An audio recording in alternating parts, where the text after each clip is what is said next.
le jour où on m'a menacé de placer mon enfant, partie 1. Parce que cette histoire est très longue, donc il y aura plusieurs parties. Mon fils allait chez le pédiatre de la PMI depuis donc le début et tout se passait très bien. On avait un très bon contact avec ce pédiatre qui était très à l'écoute de mon bébé, avait un très bon contact avec les enfants. Bref, c'était top. Et donc, mon fils a eu le Covid avant le rendez-vous. À ce moment-là, quand on va chez le pédiatre, on se rend compte qu'il y a une petite chute au niveau de la prise de poids. Il l'a pris de manière un peu moins harmonieuse. Du coup, j'ai expliqué au pédiatre que mon fils avait le Covid et que, en fait, c'est un enfant.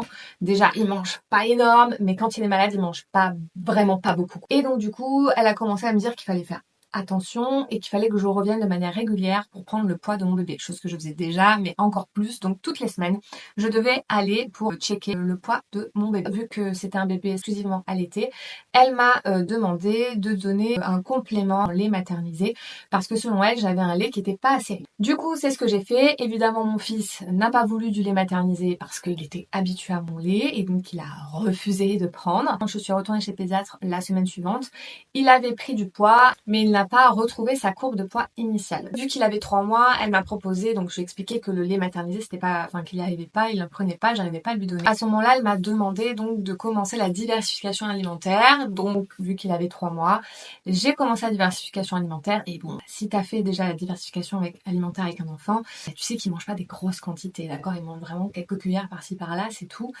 Et donc voilà, j'ai commencé la diversification alimentaire, j'ai suivi le conseil du pédiatre, mais quand je reviens la semaine suivante, pareil, il a pris, mais il n'a pas retrouvé sa courbe de poids initiale. Il est sur une prise de poids harmonieuse, mais en dessous de sa courbe de poids initiale. Elle me dit que mon fils, il doit absolument prendre du poids, qu'il faut que je le force en fait à manger.